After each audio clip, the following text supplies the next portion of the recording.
Hello! Ay, nandito na naman ako. Masaya na naman ako. So, nawala lang ako na matagal kasi namatay nga si Manong. Pero, move on na, girl. So, dapat positive tayo. Kasi negative na yung Facebook ko eh. Boy landi eh. Naglandi ako nung lamang eh. Dami ko mga nag-get you. So, bukas na nga, May 3. Pacman versus Mayweather. Fight of the century. Sabi nga nila. At ang mga Pinoy talaga, todo support. Todo support. Talagang, isang bayan para kay Pacman. Ganon talaga sila. Support yung support. Abang talaga ngayon ang mga Pinay. Alam nyo ngayon, talagang people's champ. Ganon talaga sila. Filipino hero. Ganon talaga. Kaya pabagsakin na Pacquiao. Ang goblins na yan. Kayang-kaya. Sabi talaga nila ng 6 round lang. 3 rounds nga lang daw. Sinabi pa. Mayabang kapag natalo si Pacquiao, KO, wala nang support ng mga Pilipino. Yan ang totoo. Totoo yan. Ang daming sinisisi pag natalo si Pacquiao. Pati religion ni Pacquiao, papakialaman, pati yung bag ni Mama Junisha, pati mga politician, isasali kasi nga nandun sila, mga malas daw sila.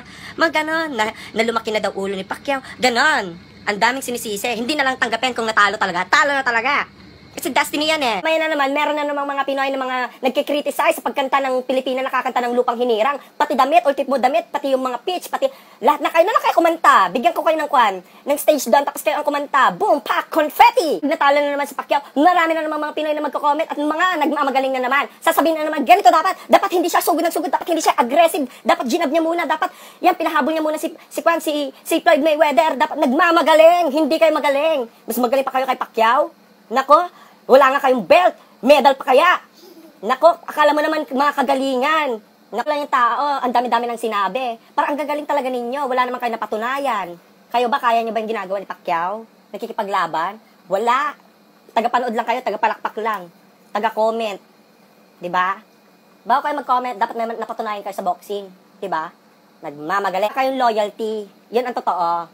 Kapag nanalo siya, nandiyan kayo, sambang-samba, pride of the Philippines, mga post na ganyan. Pero pag natalo, nako, kung makalait kayo. Kasi nandiyan si Nanay Junisha, malas, ganun-ganyan. Ang pangit, nakakahiya, ganun na naman. Pati yung nanay ni Pacquiao, talagang sinisisi pa ninyo at nilalait ninyo. Para ang gaganda ng mga nanay nyo. Diba? Mapalait. Tingin-tingin kayo sa salamin. Pangit nga, pero mayaman. Maya kayo, may kinakain araw-araw kayo. Ana, nga. Sorry.